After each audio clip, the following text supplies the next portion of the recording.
نہ کوئی غم کرو نہ خوف، خوشیاں مناؤ جنت کی جس کا تم سے وعدہ کیا گیا تھا۔ اللہ کی ربوبیت پر اطمینان جب انسان کو ہو جاتا، میرا رب اللہ ہے، ربی اللہ، انسان کے لیے نہ کوئی کھٹکا، نہ کوئی خطرہ، نہ کوئی خوف، نہ کوئی حزن۔ جو کچھ ہو رہا ہے کس کے اذن سے ہو رہا ہے؟ اللہ کے اذن سے۔ اللہ کے اذن کے بغیر پتہ تک نہیں ہلتا۔ یہ کوئی اندھا بہرا مادہ نہیں ہے جس سے مجھے کوئی خوف ہو۔ اندھا بھینسا چلا رہا ہو اس سے تو ڈرنے کا ہر انسان کو ڈرنا چاہیے، نہ معلوم کس کو ٹکر مار دے، لیکن نہیں، اس کائنات کو چلانے والا ایک سمیع و بصیر خدا ہے۔ وہ جو میرا دوست ہے، میرا ولی ہے، اللہ ولی الذین آمنوا یخرجہم من الظلمات الی النور، اللہ اہل ایمان کا ولی ہے، ساتھی ہے، پشت پناہ ہے، مددگار ہے، حمایتی ہے۔ بتائیے جسے یقین ہو جائے کہ اللہ میرا مددگار، اللہ میرا محافظ، اللہ میرا پشت پناہ، اللہ میرا حمایتی، اس کے لیے کوئی خوف ہوگا؟ اس سے کوئی ڈر ہوگا؟ میں مثال دیا کرتا ہوں ایک بہت سادہ، پنجاب کے دیہات کی۔ تو بڑا چودھری ہے اور کوئی غریب کسان ہے، اس غریب کسان کے جانوروں کو ہر وقت اندیشہ ہوگا چوری کا، کوئی میری بھینس کھول کر نہ لے جائے، کوئی میرا بیل کھول کر نہ لے جائے۔ لیکن جس کے بارے میں یہ سب کو معلوم ہو کہ وہ جو بڑا چودھری ہے وہ اس کا دوست ہے، اس کی بچیا کو کوئی خوف ہوگا؟ اس کی بھینس پر کوئی ہاتھ ڈالے گا؟ اسے کوئی اندیشہ ہوگا؟ نہیں۔ کیوں؟ کہ وہ بڑا چودھری، بڑا اس کا یہاں کا سردار، جاگیردار، سب کو معلوم ہے وہ میرا دوست ہے، کوئی میرے خلاف اقدام نہیں کر سکتا۔ اس دنیا میں یہ چھوٹی سی بات اگر آپ کے دلی اطمینان اور سکون کا باعث بن سکتی ہے تو ذرا تصور کیجئے۔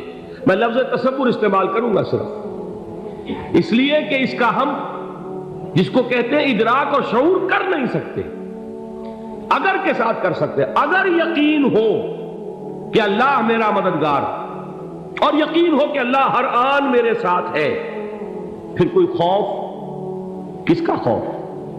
کوئی شے اللہ سے بالا تر ہے؟ کوئی قوت اس سے زیادہ طاقتور ہے؟ کوئی اس کے ارادے کو بدلنے والا ہے؟ کوئی اس کی مشیت کے آڑے آنے والا ہے؟ یہی بات ہے جو حضور نے فرمائی، یہ ایمان کا حاصل ہے لب لباب، کہ دیکھو اچھی طرح اس بات کو ذہن نشین کر لو، اگر تمام انسان مل کر تمہیں کوئی نقصان پہنچانا چاہے نہیں پہنچا سکتے، مگر جو کچھ اللہ نے لکھ دیا ہو، اور تمام انسان مل کر تمہیں کوئی نفع پہنچانا چاہے نہیں پہنچا سکتے، مگر وہ شے جو اللہ نے طے کر دی۔ آپ پھر میں کہوں گا ذرا طاری کیجئے، اسے فرض کیجئے، اسے سوچئے، اگر اس حدیث پر ہمارا دل ٹھکا ہوا ہو تو کسی سے ڈر ہوگا؟ یہ مجھے نقصان نہ پہنچا دے، یہ میری رپورٹ خراب نہ کر دے، یہ میری انکریمنٹ نہ رکوا دے، یہ میرا یہ نہ بگاڑ دے، یہ میرے یہ نقصان نہ پہنچا دے، اس کا ڈر، اس کا ڈر، اس کا خوف، اس کی خوشامد، اس کے لیے جا کر طرح طرح سے اپنی عزت نفس کو ذلیل کروانا اس کے سامنے۔ یہ سب کچھ کیوں کرتا ہے انسان؟ جب سمجھتا ہے کہ اس کے ہاتھ میں میرا کوئی نفع ہے، اس کے ہاتھ میں میرے لیے کوئی ضرر ہے، یہ مجھے کوئی غضب پہنچا سکتا ہے، یہ مجھے کوئی نقصان پہنچا سکتا ہے، یہ میرا کوئی کام بنا سکتا ہے، یہ میری کوئی ضرورت پوری کر سکتا ہے، اسی کا نام شرک ہے۔ جہاں آپ نے یہ سمجھا کہ غیر اللہ کے اندر کوئی طاقت موجود ہے، وہی شرک ہے۔ بتوں سے تجھ کو امیدیں، خدا سے نو امیدی، مجھے بتا تو صحیح اور کافری کیا ہے؟ شرک تو یہ ہے۔ جس پر بھی تمہیں یہ خیال ہے، کلمہ ہے یہ کلمہ سوم، لا حول ولا قوت الا باللہ، ذرا اس پر دل کو کبھی اگر آپ تصور کریں، پھر فرض کریں، دل ٹھک جائے اس پر، کوئی طاقت نہیں۔ یہی بات تھی جو شیخ عبد القادر جیلانی رحمۃ اللہ علیہ نے اپنی وصیت میں اپنے بچے سے کہی۔ 11ویں دینے والے ہیں، لیکن حضرت شیخ عبد القادر جیلانی کی وصیت اور تعلیمات کو کتنے لوگ ہیں تم جانتے ہو؟ یہ جن مقامات تک پہنچے ہیں وہ کس چیز کی بدولت پہنچے؟ انہوں نے جو پیغام دیا وہ کیا تھا؟ اے میرے بچے، جس طریقے سے قرآن مجید میں حضرت لقمان کی نصیحتیں جو ہے نقل کر دی گئی ہیں، میں یہ عرض کروں گا بالفرض اگر قرآن حضرت عبد القادر جیلانی کے بعد نازل ہوا ہوتا تو شیخ عبد القادر کی یہ نصیحتیں بھی قرآن میں درج ہوتی۔ اتنی اونچی نصیحتیں ہیں۔ اے میرے بچے، اس حقیقت کو ذہن نشین کر لے، لا فاعل فی الحقیقت ولا مؤثر الا اللہ۔ اس کائنات میں نہ کوئی فاعل حقیقی ہے نہ مؤثر حقیقی ہے سوائے اللہ۔ کسی شے میں کوئی تاثیر نہیں اگر اللہ نہ چاہے۔ آگ جلا نہیں سکتی اگر اللہ نہ چاہے، پانی ڈبو نہیں سکتا اگر اللہ نہ چاہے، زہر ہلاک نہیں کر سکتا اگر اللہ نہ چاہے، کوئی چیز فائدہ نہیں پہنچا سکتی اگر اللہ نہ چاہے۔ تو در در پہ کیوں سر جھکاتے ہو؟ در در پر کیوں جبیں سائی کرتے ہو؟ سب کے سامنے کیوں ہاتھ پھیلاتے ہو؟ ایک اللہ سے مانگو، ایک اللہ کے سامنے زمین پر اپنی جبین رکھو۔ لا فاعل فی الحقیقت ولا مؤثر الا اللہ۔ نظر آتا ہے ہمیں کہ پانی پیاس بجھا دیتا ہے، پیاس بجھانے کی صلاحیت پانی میں نہیں ہے، اللہ کے اذن سے۔ کھانا بھوک مٹا دیتا ہے، بھوک مٹانے کی صلاحیت کھانے میں نہیں ہے، اذن رب میں۔ دیکھیے یہی یقین تھا حضرت موسیٰ علیہ السلام کا واقعہ یاد کیجئے۔ سامنے سمندر آ گیا ہے، قوم دیکھتی ہے پیچھے کہ گرد و غبار کا طوفان۔ معلوم ہوا کہ فرعون اپنے لشکر سمیت آ گیا۔ لشکر جب چلتا تھا تیز رفتاری کے ساتھ تو گرد و غبار کا جو طوفان اٹھتا تھا اس کا تصور کیجیے، اور لمحہ بلمحہ وہ قریب آ رہا ہے۔ پوری قوم نے کیا کہا؟ اے موسیٰ انا لمدرکون، اے موسیٰ ہم کو پکڑے گئے۔ قرآن مجید نے تو یہاں وہ باتیں نہیں لکھی ہیں، لیکن تورات میں یہ درج ہے کہ بنی اسرائیل جھگڑنے لگے، دست و گریبان ہو گئے موسیٰ کے ساتھ۔ موسیٰ نے یہاں مروایا لا کر، اس سے تو ہم ہی بہتر تھے، وہاں کھانے کو ملتا تھا، زندگی تو تھی، بیگار ہم کر رہے تھے، موت تو نہیں تھی۔ اب جو کچھ ہوگا اس کا تصور کرو، جس طریقے سے ہمارے ٹکڑے اڑائے جائیں گے۔ تو لڑ رہے ہیں حضرت موسیٰ علیہ السلام سے۔ یہ تورات کی تفصیل ہے، قرآن میں صرف اتنا آیا ہے، پریشان ہو کر انہوں نے کہا انا لمدرکون، موسیٰ ہم کو پکڑے گئے۔ اس وقت موسیٰ کا جواب کیا ہے؟ کلا ان معی ربی سیہدین، نہیں، میرے ساتھ میرا رب ہے، وہ راستہ دے گا۔ بتائیے کہاں راستہ نظر آ رہا ہے؟ یہ ہے ایمان بالغیب۔ راستہ نظر نہ آئے تب اللہ پر یقین ایمان ہے۔ جیب میں پیسے ہوں اور تب دل کو اطمینان ہے تو ایمان کس پر ہوا؟ پیسے پر، اللہ پر نہیں۔ جب وسائل و ذرائع نہ ہو اور پھر یقین ہو کہ اللہ مسبب الاسباب ہے، وہ اسباب کا پابند نہیں ہے، وہ اسباب کا محتاج نہیں ہے، اسباب اس کے محتاج ہے۔ اگر یہ یقین ہے تو اللہ پر ایمان ہے، یہ نہیں ہے تو تمہارا ایمان اسباب پر ہے، وسائل پر ہے، ذرائع پر ہے، مادیات پر ہے، اللہ پر نہیں۔ اس وقت کہاں راستہ تھا؟ کوئی راستہ تھا؟ سمندر ہے اور ادھر سے لشکر آ گیا ہے۔ کلا ان معی ربی سیہدین۔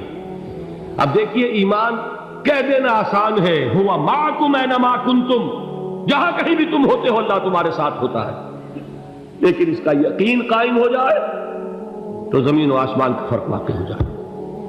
یہی بات ہوئی حضور کے ساتھ۔ غار ہے، چھپے ہوئے ہیں محمد رسول اللہ اور آپ کے وہ یار غار ابو بکر صدیق رضی اللہ تعالی عنہ۔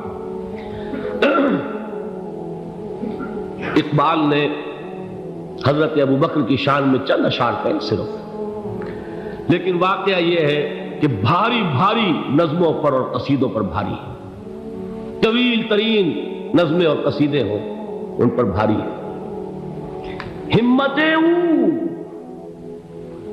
ابو بکر کی ہمت جو ہے، کشت ملت را چوں ابر، جیسے بارش سے کھیتی اپجتی ہے، ابو بکر کی ہمت اور عزیمت اس امت کو اسی طرح سینچنے والی ہے۔ ثانیے اسلام و غار و بدر و قبر، وہ دوسرے تھے اسلام میں، دوسرے پہلے کون تھے؟ انا اول المومنین، حضور فرماتے سب سے پہلا ایمان لانے والا میں، دوسرے ابو بکر۔ ویسے ہمارے ہاں یہ چلتا ہے اختلاف، حضرت علی پہلے ہیں کہ حضرت ابو بکر پہلے ہیں، لیکن اس میں بڑی خوبصورت تطبیق قائم کی ہے علماء نے، اور بہت صحیح ہے۔ چار کے بارے میں فیصلہ ہی مت کرو کہ کون پہلے، ان کی ایک عجیب تقسیم کر دی ہے۔ آزاد مردوں میں، بالغ مردوں میں سب سے پہلے ابو بکر، بچوں میں سب سے پہلے علی، خواتین میں سب سے پہلے خدیجہ، اور غلاموں میں سب سے پہلے زید بن حارثہ۔ بڑی پیاری تقسیم ہے، یہ چاروں ہی پہلے ہیں، ہر ایک کے لیے اولیت ہے۔ اور واقعہ یہ ہے کہ اگر زمانی اعتبار سے تعین ہوگا تو پہلے خدیجۃ الکبریٰ آئیں گی رضی اللہ تعالی عنہ، کسی اور سے بات کرنے کی نوبت بعد میں آ سکتی ہے، پہلے تو اہلیہ محترمہ سے بات ہوئی، آتے ہی پہلی وحی ہوئی ہے، ابھی تبلیغ کا حکم نہیں تھا، کس کو بتایا واقعہ؟ ابھی اپنی نبوت کی تبلیغ کا تو حکم ہی نہیں آیا، واقعہ کس کا ہے؟ وہ خدیجہ کا ہے۔ جب کہا ہے کہ خشیت علی نفسی، مجھے اپنی جان کا اندیشہ ہے، تو کیا جواب دیا خدیجہ نے رضی اللہ تعالی عنہا؟ وہ صدیقۃ الکبریٰ ہے، صدیقات جو ہے خواتین ان میں چوٹی پر خدیجۃ الکبریٰ ہے رضی اللہ تعالی عنہا، اور صدیق جو مرد ہیں ان میں صدیق اکبر ہے ابو بکر صدیق رضی اللہ تعالی عنہ، لیکن صدیقات میں چوٹی پر۔ جب حضور نے فرمایا خشیت علی نفسی، کیا فرمایا، کیا عرض کیا، کیسے تسلی دی؟ نہیں، اللہ آپ کو ضائع نہیں کرے گا، آپ غریبوں کے ہمدرد ہیں، آپ مساکین کے تکالیف رفع کرنے والے ہیں، آپ بیواؤں کی سرپرستی کرتے ہیں، آپ مسافروں کی خدمت کرتے ہیں، اللہ آپ کو ضائع نہیں کرے گا۔ یہ یقین ہے اس خاتون کے اندر۔ خیر وہ ایک علیحدہ بات ہو جائے گی۔ میرے دل پر حضرت خدیجہ رضی اللہ تعالیٰ عنہ کی شخصیت کا بڑا گہرا نقش ہے، جو وہ کوئی اور ہی وقت اور موقع ہوا تو بیان ہوگا۔ بہرحال اقبال نے ایک مصرے میں جو چار اولیتیں جمع کر دی ہیں، ہمتیں او کشت امت را چو ابر، ثانی اسلام و غار و بدر و قبر۔ اسلام میں حضور کے بعد پہلے کون؟ ابو بکر۔ غار میں حضور کے ساتھ کون؟ ابو بکر۔ بدر کی رات اللہ کا رسول سربسجود وہ جھاڑ، وہ گھاس پھوس کی جو جھوپڑی بنائی گئی تھی، اور وہاں تلوار ننگی لے کر پہرا دینے والا کون؟ ابو بکر۔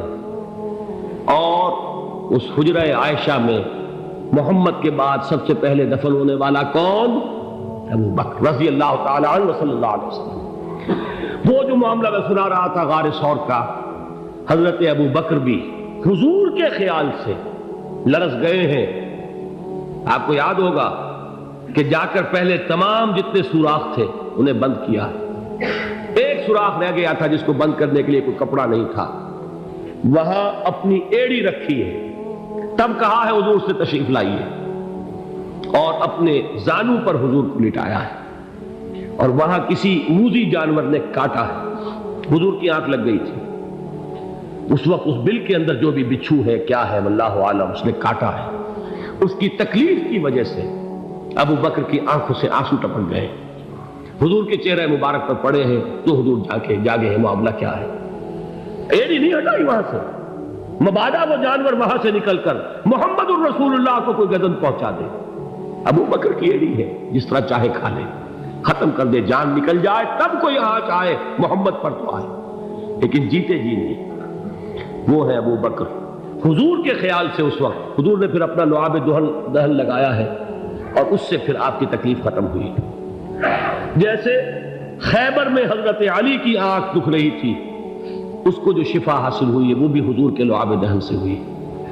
تو بہرحال اس وقت انہوں نے کہا ہے کہ اے نبی یا رسول اللہ، اگر اس وقت ان میں سے کسی نے غیر ارادی طور پر بھی اپنے قدموں کی طرف جھانک لیا تو پکڑے جائیں گے، کیا جواب تھا اللہ کے رسول کا؟ لا تحزن ان اللہ معنا، اللہ ہمارے ساتھ ہے، کیوں گھبراتے ہو ابو بکر؟ یہ ہے ایمان باللہ، میرا مالک اللہ، میرا رازق اللہ، میرا محافظ اللہ، میرا مددگار اللہ، میرا پشت پناہ اللہ، میرا دوست اللہ۔